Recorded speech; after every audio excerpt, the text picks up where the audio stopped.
All right. Well, thank you again so much for joining us today for the informational interviewing and LinkedIn portion of Job Search 360.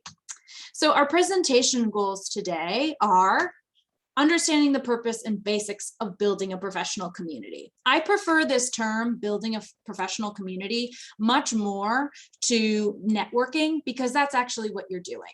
Networking, and we'll talk about this, is more transactional, whereas building a professional community is more relationship building. And again, that's really the point of networking. So I'd like you to see how to make a LinkedIn profile. And since all of you are using it, we can move quickly through this portion of it, and how to search for connections and jobs on the site. 3, develop a plan to conduct successful informational interviews, also known as coffee chats, and then master the follow-up and learn how to stay in touch with contacts. There is something in the, oh great, thanks Joe for dropping that into the chat. All right, so networking basics. First things are, it's only one effective method for searching for roles. You really do need to also search on websites, particularly specific companies and organizations that you're interested in working in. You should be checking their websites regularly. You should be using job aggregating sites like LinkedIn, ZipRecruiter, Indeed, Idealist, as well as checking maybe industry-specific job boards. So, for example, there's the New York Foundation of Arts, NYFA. They have a board for positions at galleries and curatorial positions. So if maybe you're an art history major, that's where you should be looking. There's also specific places for tech industries. So you should definitely be using also industry-specific job boards too.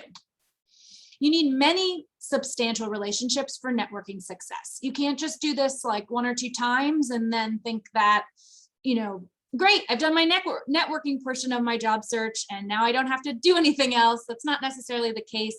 Honestly, these are skills, these networking skills that you're building here will carry you throughout your career. And that should really be the goal, is that you are in fact using these skills that will carry you, because no one builds a career alone. You do it in relation to others, as all work areas are. Even if you're working actively with data in your job, there are still people in the workplace. So building relationships is something that you're going to do throughout your career. And it takes time. There are really no shortcuts. And build it strategic connections. So plan your investment in each relationship. Don't spread yourself too thin. I think that many people think, okay, I have had 10 informational interviews. That doesn't mean you need to stay in contact with each of those people. Maybe there are, out of those 10, maybe there's only 3 people that you really want to actually stay in contact with. And that's okay. Not every informational interview needs to lead to a longer term relationship with that person. These good networking can lead to referrals. So meaning that someone maybe sends your resume along to a hiring manager and can put a good word in for you for a position. And don't be discouraged by unresponsive contacts. I think this is the biggest thing about networking that a lot of people are community building, that people get really nervous about, is like, I've reached out to so-and-so and they never got back to me. Well, you should be following up with that person. I usually follow up with someone 3 times before I let it go. Although I know some people who feel comfortable following up more than 3 times, but rule of 3 is usually what I use. And not everyone's going to want to meet with you for coffee chats or informational interviews, and that's okay. Be respectful of that and don't be discouraged, because I have encountered roadblocks. Everyone I know who does networking has found people who just maybe don't have the time. So what's the purpose of building a community? So as I said, between 70 and 80% of jobs are found through networking. So a large portion of jobs are found through networking. And I do often think that, like, the farther you go in your career, often networking becomes even more integral and important to building in a career, particularly if you're staying in the same path. For example, like my current job, someone actually sent it to me. So that was meaning through my network, I became aware of the position that I then applied for. They might not have helped me in any other way besides that, but that was part of my community that they shared this position with me. So the short-term goals really are research and learn about career paths in organizations that interest you. So every time I have a student who comes and talks to me in a career advising appointment, and Joe put the link to career advising appointments in this in the chat. Do keep in mind that this presentation is very general. We're going to give a kind of a bird's eye view of how to use LinkedIn and how to network. If you have very specific questions, you can always make a career advising appointment. And during those appointments, people always say, oh, well, do you think I have the right skills for this industry? And I'll say, I think that your program is probably making, you're developing skills. But in terms of like this particular role or this particular industry, I can maybe have a guess, but I've never actively worked in any of these industries. Never worked in data science. I've never worked as a data analyst. I have never worked as a consultant. I have never worked as a communications manager. So that's why networking is so important, because you have to talk to people and learn about these career paths from people actively doing the work. The Career Center, we're here to give you resources. We're here to give you support, but I'm not here to tell you what it's like to work actively in positions. You have to go out into the field and gather that research. You can also assess your fit and your skills and your values for a particular role. Those actively doing the work can tell you again what the environment is like. Your work values are really important, like who do you want to work with and what type of environment. So people doing that work again can share that information with you. It can help you strengthen your pitch and your career narrative. It gives you practice in talking about yourself. You can also practice your interviewing skills in preparation for a more specific interview. Informational interviewing is not a real interview. It's exchange of information. You're not interviewing for a job, right? But it's a great way to practice interviewing for a job. And it also improves your job search skills. When I talk to students who say that they're only applying to positions online, that makes me nervous, because I'm like, okay, you're not tapping into this very important part of searching for a job, which is networking. And then the longer term goals. So this is building professional relationships that can lead to later connections and maybe job opportunities. As I said, creating a network of colleagues to share advice and resources. This is just so important. There is a group of career development professionals across Columbia that I rely on almost every day, every week, to share information and resources. If I didn't have this group, I think our office would be a lot less effective. So again, building this community. And then sometimes you can find about insider employment opportunities. This means that someone working at an organization, let's say you've had an informational interview with them, they know that you're interested in a particular role within their company, and that position opens up. And they might say, oh, it was great, chatting with you. I know you're really interested in working with our company. Here's this position that we're going to be opening up quite soon. And that way, that's an insider employment opportunity. Sometimes you'll get to be the first to maybe apply for a position, or even apply before it can go live. Again, this is a rare occurrence, but it sometimes can happen. So let's move quickly through perfecting your LinkedIn profile. So what is it? A lot of you already know this. So 93% of employers use it as an online tool to research candidates before or after interviews. So you want to make sure that your profile is on point, right? And it's the world's largest professional network. It can connect you and you can be found. I also like to consider that it acts as an online resume or CV. My current resume only has 2 positions on it because I can't fit all of my experience that dates back to 2008 in my first real job that I had, besides working as a waitress, right? So and those are real jobs. I mean like an office job. So in that way, people can really kind of get, if they go to my LinkedIn profile, though, you can see all of that experience going back to 2008 and before, when with previous positions. It can also help you discover professional opportunities. I have had people reach out to me through LinkedIn and shared a job description with me. Often it can be junk, but once in a while I do receive something that perks my interest and I look into it. Sometimes recruiters can find you. And then also you can get news about industries and companies that interest you and stay in contact with your professional network. So let's talk a little bit about a headline and contact information. So I think a headline, and we're going to go visit the platform in a little bit, and I'll show you some examples of some nice headlines. But currently, this is what I use: Associate Director of Graduate Career Development. But you're a student maybe right now, right? So you don't necessarily have a title. So you can use something that's a little more personalized, like researcher, science, expert, or something like that that's a little bit more fun. The samples that I'll show you are much more eloquent than I am being right now, but you can use something that's a little more exciting, has some keywords in it, some search terms that employers might use.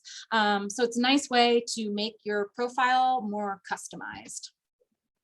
And as I said, so highlights unique skills or passions. So instead of just saying associate director, I could say career development expert and connection maker. A little more pithy, a little more exciting than just associate director. Also make sure you add your contact information and your location. Particularly if you want to be contacted, you could also add your personal email address. And personalize your profile URL. In a little bit, I'll show you exactly how to do that. The about section. So this is one section that I feel like most people don't actually fill out. So I would highly suggest adding this area because it's your elevator pitch, really. So it's a concise introduction statement that features your education, your experience, and your skills. So some questions to ask yourself before you sit down to write your about section. What are your top skills and your interests? What have you accomplished? What are you most proud of?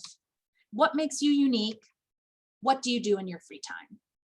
And then those answers to those questions can help you formulate your about section, because that's what, people want to get a greater sense of who you are. And again, what are your skills, your interests, your accomplishments, and what might make you unique? And then sometimes, as I said, show your personality. I add on my LinkedIn profile that I really enjoy. I run often. You can find me in Van Cortlandt Park in the Bronx, or I like cooking elaborate meals for family and friends. So that adds some color and flavor to my LinkedIn profile that's beyond my just work life. Also, something that I feel like students don't know a lot about too is activity and posting. So this is, just like any other social media platform, you can post information to your LinkedIn profile to kind of promote yourself. So you should kind of update it regularly with engaging and relevant content, and it shows your connections, what you find interesting, and promote what you're doing. So these can include industry articles or resources that others might find interesting, any professional updates. So like when you graduate from GSAS, you might want to make a nice little post of that. Maybe you picture of you throwing your hat up into the air or something like that. Or if you've published an article, you've completed a volunteer opportunity, any of those things can be a post. Just make sure you use a professional tone and you have professional content in your posts. Unlike maybe an Instagram or a Facebook, you're not going to usually just post something like went for a nice walk today, and like the leaves are beautiful, and like I saw a dog. It's like, great, that's wonderful. Like you could definitely post that on maybe an Instagram, but like a LinkedIn profile is really to show you as a professional and what you're doing within your career. And I think that it's really important to make sure that you are using that professional tone. So how do you go ahead and make connections on the platform? So here's some connections and etiquette when considering LinkedIn. So only connect to people that you know or have a professional relationship with. So I have connected to people that I've just only exchanged emails with. And I think that that's fine because we have some kind of professional contact. However, if I reach out to someone that I have never met and I ask to connect, they're a lot less likely to accept. I only accept random requests or requests from people that I do not know at all if they have a similar background to mine and I think that I might be interested in actually chatting with them. If you accept a bunch of requests from people you do not know at all, the platform won't work as well because second connections or people that you're connected to. So first connections are those that you're actively connected to. That's a first connection. A second connection means that you know someone who knows that person. And a third connection is that means you don't know that person at all and you don't have any shared connections.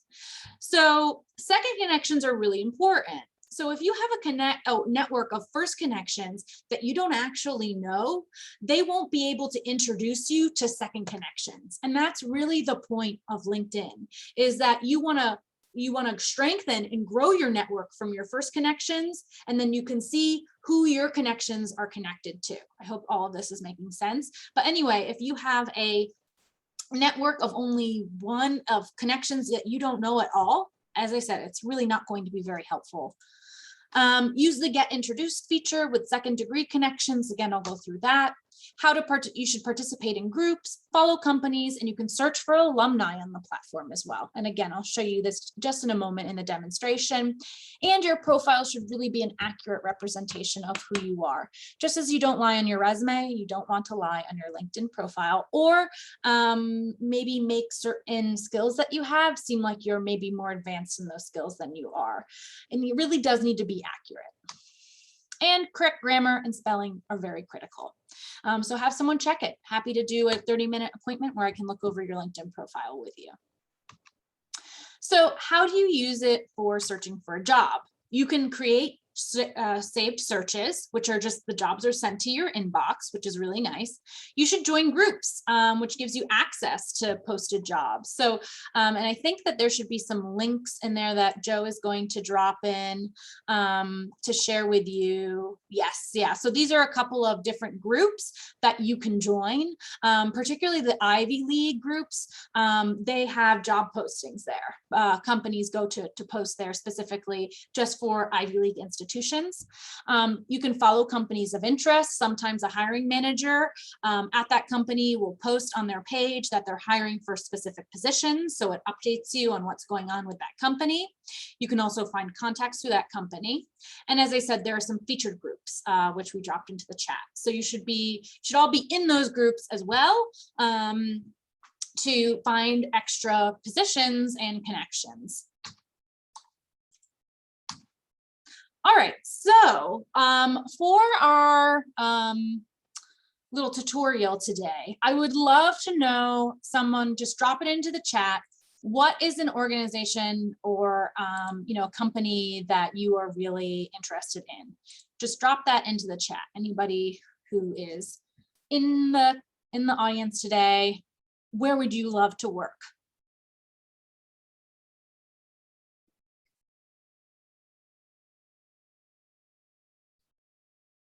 Okay, museums, Google, finance.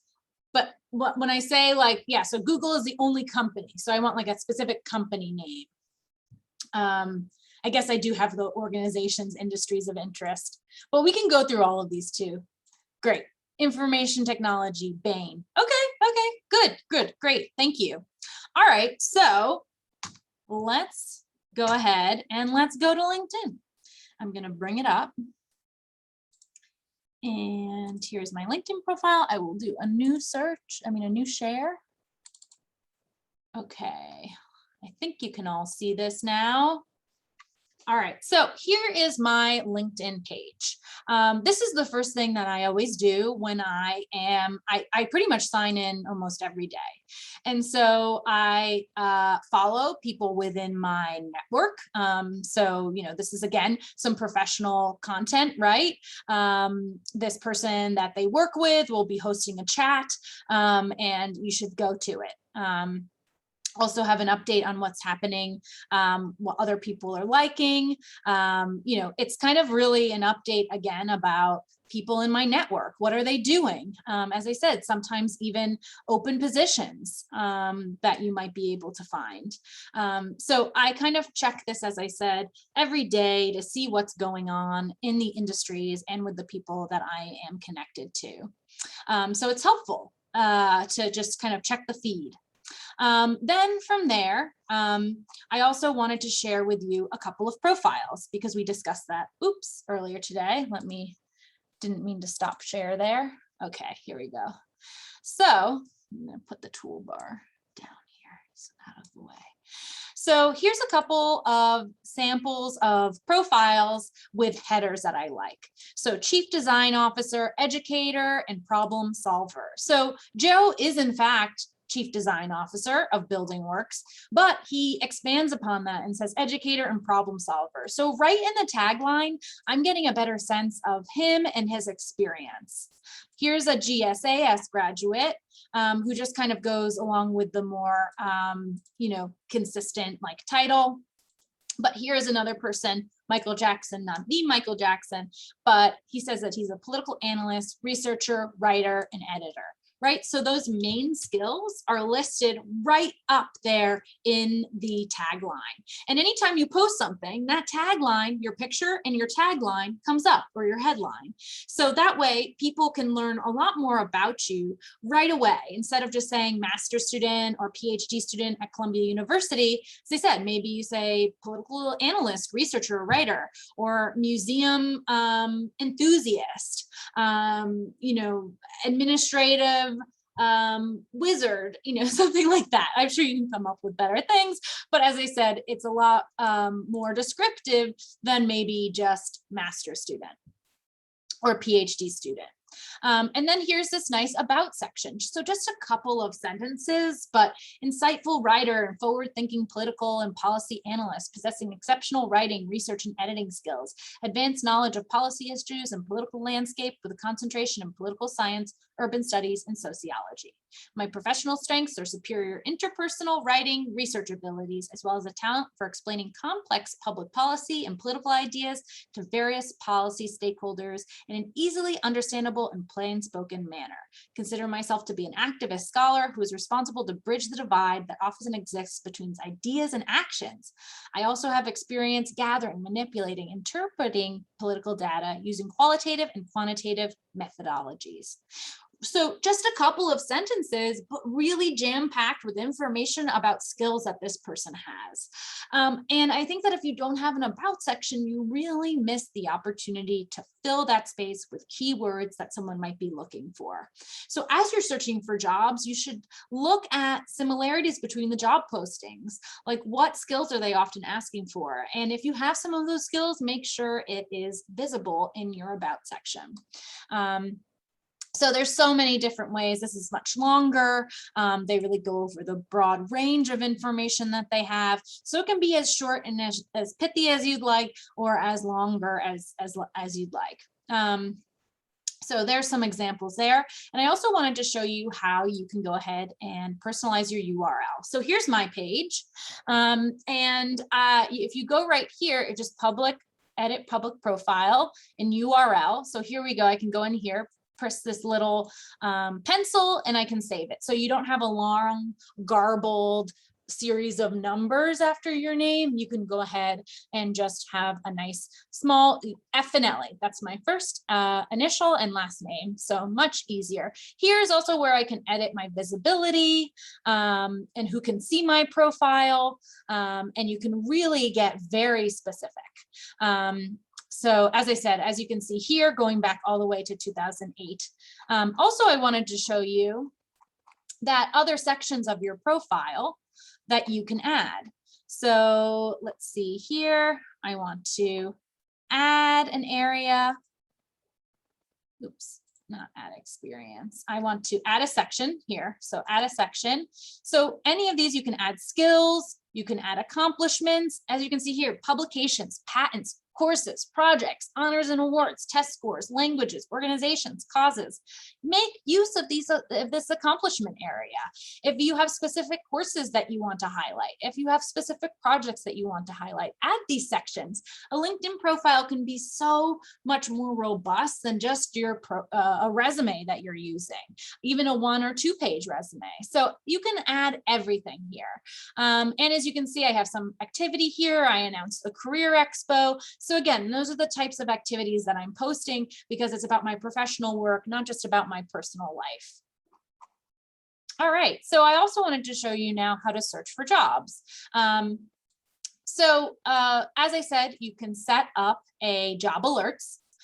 You can also search salary, skills assessment here. They have a resume builder. There's just so much you can do. Everybody's, so my recent searches are all over the place because I use this as a tool during appointments. But as you can see here, they also show me where I might be a top applicant for specific positions.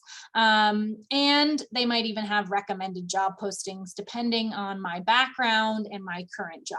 So this is really going to look different for each person. Then what I typically do also, okay, so I also want to show you looking for jobs specifically. So we have museums. I remember someone mentioned museums. So even just with this like one key search group, I found a great group here that maybe you should be a part of. American Alliance of Museums. It has so many members. If you join this group, anyone who is in this group, you can actually, and I believe I'm actually a part of this because I used to have an art background.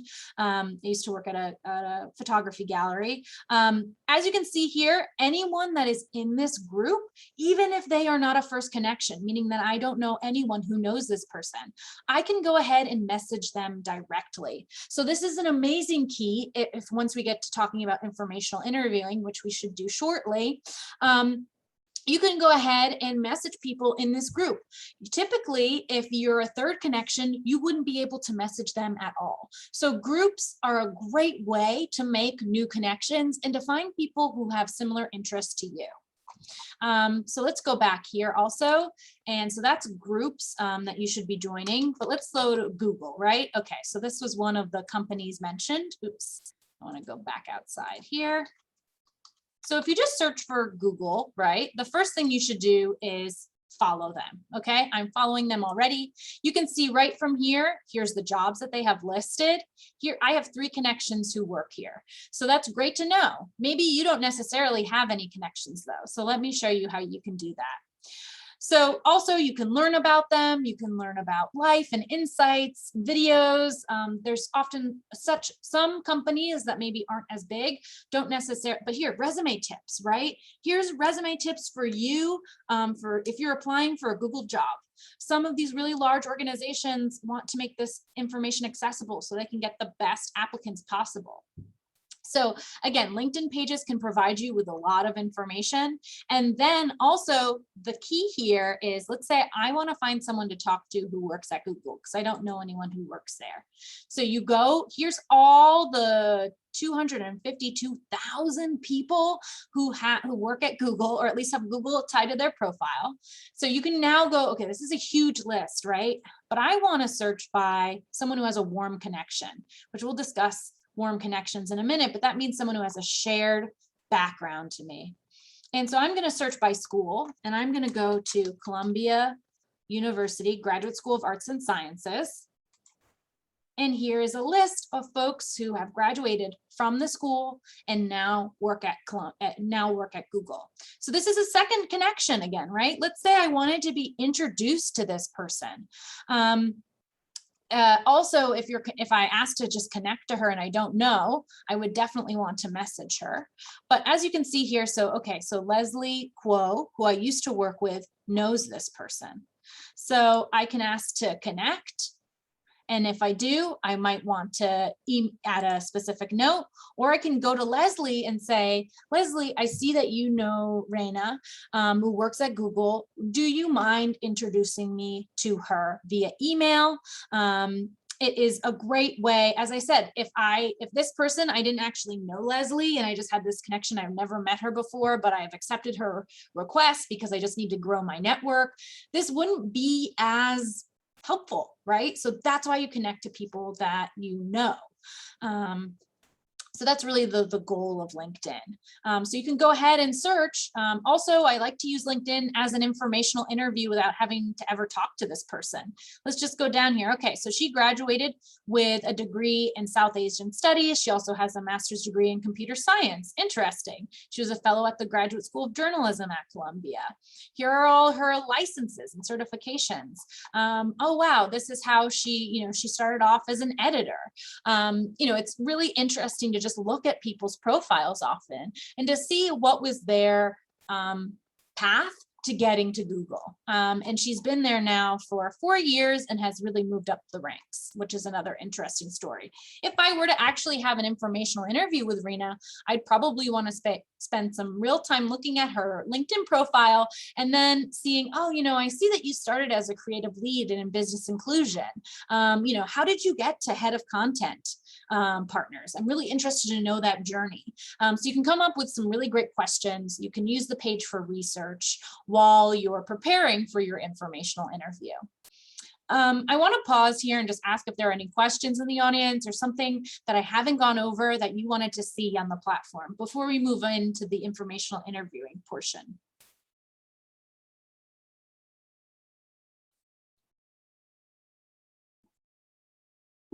Okay. Since there are no questions, I'll continue to move on. I would encourage you to, for those of you today in the audience, go ahead and drop your LinkedIn profile into the chat, connect with each other. These are other people who are interested in networking too. So maybe you can see each other's profiles. Maybe someone has a background that might interest you. Networking with peers is really important as well.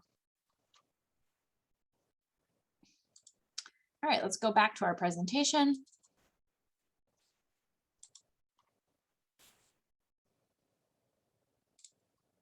I hope, yep, it looks like you're seeing it now. Great. Okay, so as I said, we're going to now be moving into the art of informational interviewing portion. So here's pictures of people holding informational interviews. What do you notice? You can just drop this into the chat. What are they, what's kind of the theme here?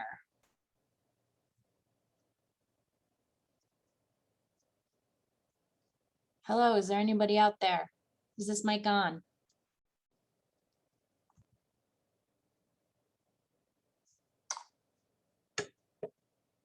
Okay, so everyone here is looking at each other, actively engaged in conversation. No one here besides the person on the laptop has technology out.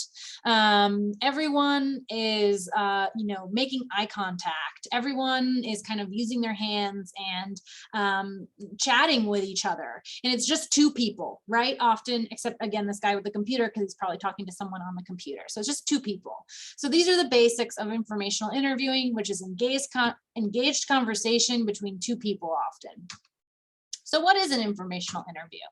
Again, as I said, brief meeting between a person who wants to investigate a career, that's you, and the person working in that career, that's the other person. So what are the key features? They're usually 20 to 30 minutes long. I've had some informational interviews that have gone on to 45 minutes to an hour. And we were really enjoying the conversation. So, but I think the ask that you want to, when you write that email to that person or you text that person to ask them for maybe only 20 to 30 minutes of their time to start with. It can be in person now that COVID is, more people are vaccinated, people are feeling comfortable with doing in-person meetings, maybe coffee outside. You could do video platforms or phone. You can also let the interviewee decide what's easiest for them. I think some people have found video chats to be really convenient only because they don't have to travel somewhere. So I think Zoom can be actually really effective for informational interviews because you can still see the person's face. You're the interviewer, so you lead the conversation. I'd say that this is probably the most important part of an informational interview is that you have to come prepared with questions. So who should you interview? So as I said, comfortable connections are a great place to start.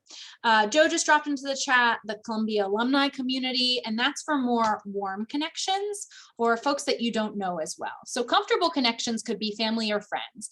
I know you might think, well, why would I talk to family or friends about their, I know already about their jobs. Well, have you actually ever sat down and like asked them what they do day to day, or like maybe, the other types of people that they work with? Family, friends, peers, colleagues, your advisor, your program director, faculty in your program. These are all people that you already know, actively work with, and they are great people to start with. If you're really unsure about the informational interviewing process and you're feeling really uncomfortable about the whole thing, start with someone you know first, because you can practice your skills, start to become more comfortable with it, and then move on to someone like a warm connection. So that could be the Columbia alumni. That link to the Columbia alumni community can help you find alumni. It's a database of alumni that you can actually search. Also think about your undergraduate institution. Sometimes as an alum, you might be able, or a graduate of that program, you might be able to still have access to their career service database. So check that out. Also, even your high school, elementary school, I don't know, people in your past. Think about it. Also, professional association members, as I showed you that group, the American Alliance of Museums, that's a great place to look for members and try and find someone to chat with. Guest speakers or event participants who maybe come to your program, they are great people to connect with because they've come to the school to chat with students. They obviously like engaging with people. So they're good people to reach out to. And then of course, as I said, first and second degree connections on LinkedIn are also really good people to connect with. So the first thing is getting yourself organized. I suggest creating a spreadsheet with sectors that you're interested in, companies, organizations, roles, and titles. This spreadsheet is honestly just helpful for the job search in general. You should be creating this sheet because you should know the general companies that you're interested in. You should know specific organizations that you want to work at, because then you can start to target those organizations, just as we did with Google, to try and find someone who works there. So add a contact column to that spreadsheet. Then make sure your resume is up to date.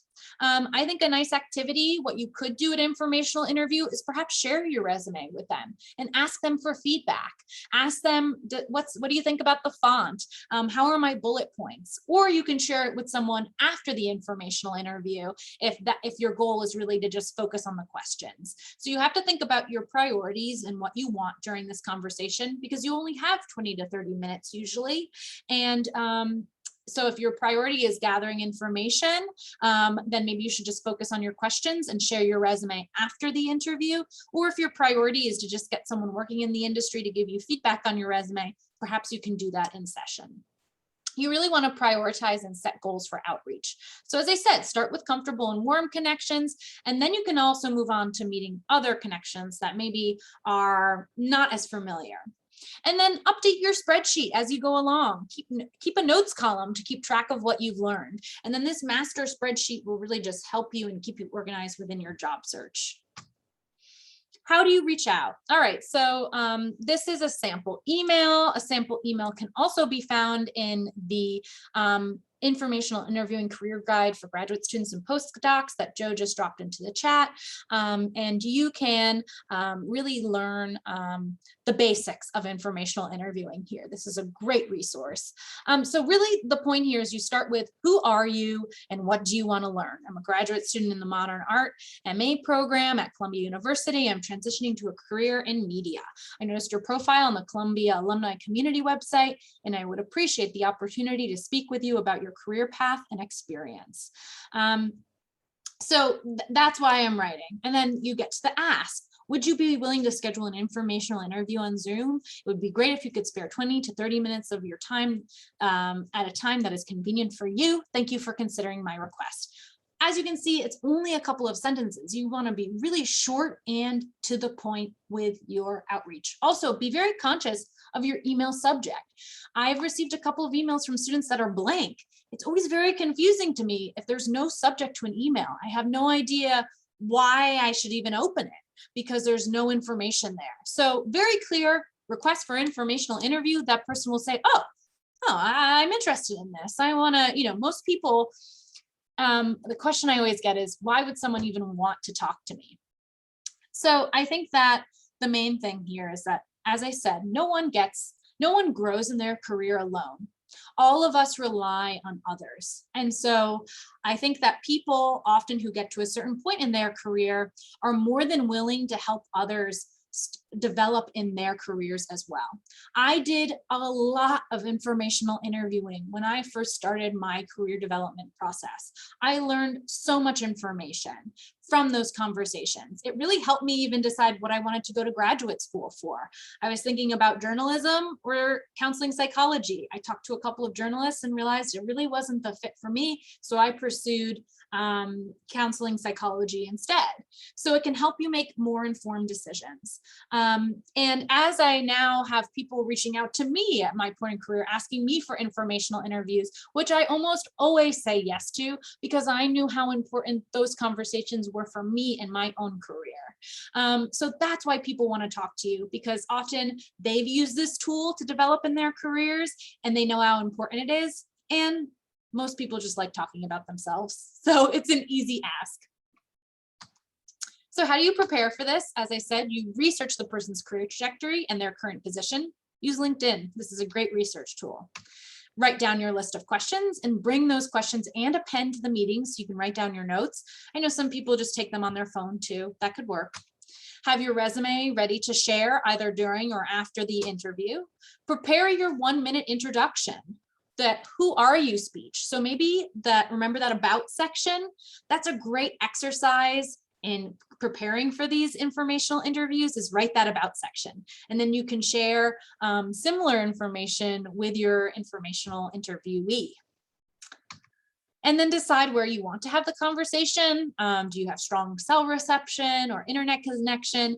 And if you're going to be on Zoom, make sure you have a clean, organized background. And then, of course, wear professional attire. So I would call this professional attire. It's probably, I'm not wearing like a suit and tie, but I'm wearing a nice shirt, and, my hair is done. So little things like that can also help appear more professional. So here are some common questions that you can ask. How did you get started in this field? Tell me a bit about your career trajectory. What are you currently working on? How did you choose this company or position over others? These are all really excellent questions to ask. I think, as I said, you need to sit down and think about, what do I want to learn from this meeting? What are my main goals? What information do I want to get? And then craft a list of questions that you want to ask. Typically, I'll prepare 10 questions, realizing I'll probably only have the time to get to 5, and I'll put my most 5 important questions up at the top, and then, leave the rest at the bottom.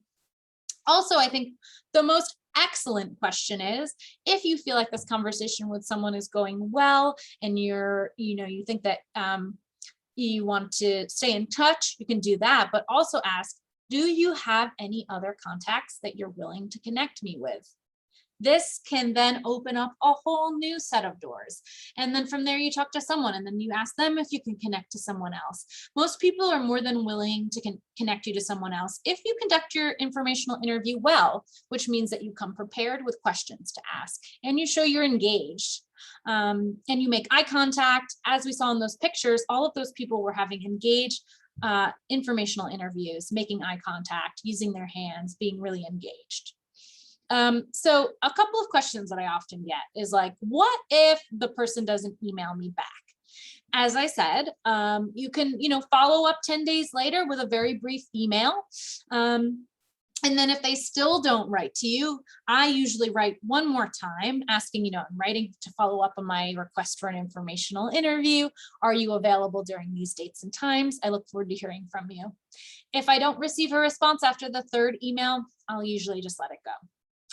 Let's say you maybe feel uncomfortable during an informational interview. This is absolutely normal, and it will become easier as you do it more often.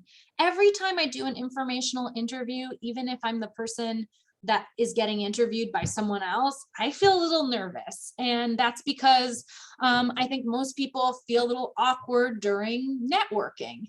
Completely normal, just lean into that awkwardness. The other person is probably feeling exactly the same way. It's a little bit like dating, but in a very different context. So let's say there are awkward silences during your informational interview.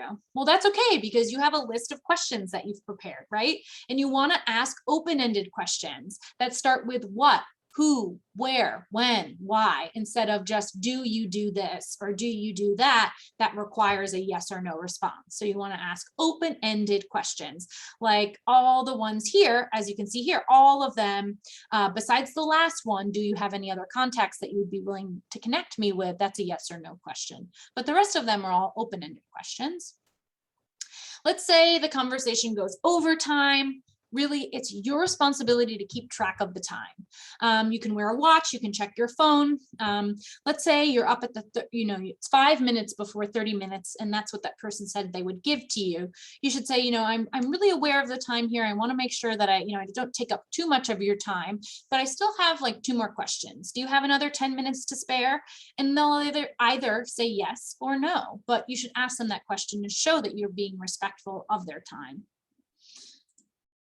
All right, so let's talk a little bit about after the interview now. What do you do? So you send a thank you note at least like 48 hours after that interview, better 24 hours afterwards. And it can be really short and to the point.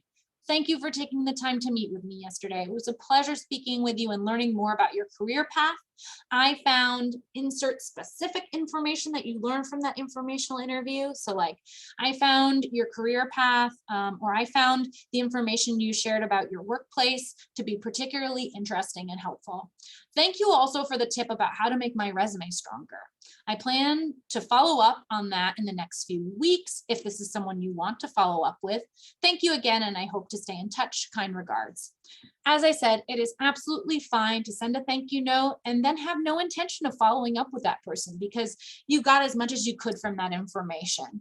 As I said, when I was doing informational interviewing and I talked to a couple of journalists, I quickly realized that they probably weren't people that I wanted to necessarily stay in contact with after that point because I wasn't going to pursue that career path. So I sent my thank you notes and I still have their email addresses, but they're not people that I stay in contact with. For those that you do want to stay in touch with, here's a couple of tips to help you with this. So let's say after 8 weeks of your informational interview, you could go ahead and share an article or news item that you find interesting. And maybe you talked about, the financial industry and you read this really interesting article about what's happening in China right now within their investment industry, and you want to share that with your contact. That's a really nice thing to do. Send them an email, said I read this article and thought of you, thought you might find it interesting as well. You can share an update, you got a new job, or maybe a new academic project you're working on that they might find interesting. You could ask a quick question referencing your initial conversation. So let's say you had a conversation about zoology and you heard something in your class that seems to be contradictory to what that person said. You could maybe follow up with them on that topic. And then reach out every 3 to 4 months afterwards. I would say maybe even every 6 months, but you can again reference building on your last correspondence. Do not repeat yourself. Offer help and well wishes. So I always say, even if I'm the person getting information from someone, I always say, let me know if there's any way I can be of assistance to you. I'm more than happy to repay the favor that you have done for me for your time, sharing your time with me. And then keep a record of your correspondence. Pretty easy to do now, so in your email, but I'd always make sure reference your previous correspondence to make sure you're not repeating yourself. And again, this is only with people that you actively want to stay in touch with. Not everyone you meet will be someone you want to stay in touch with. All right, so that's the end of our presentation today. Are there any questions in the audience out there? I know, again, we did a lot. We covered a lot of information. I hope there's nothing I missed, or maybe you want me to clarify something. I'm going to stop recording as well so people feel more comfortable asking questions. Yes.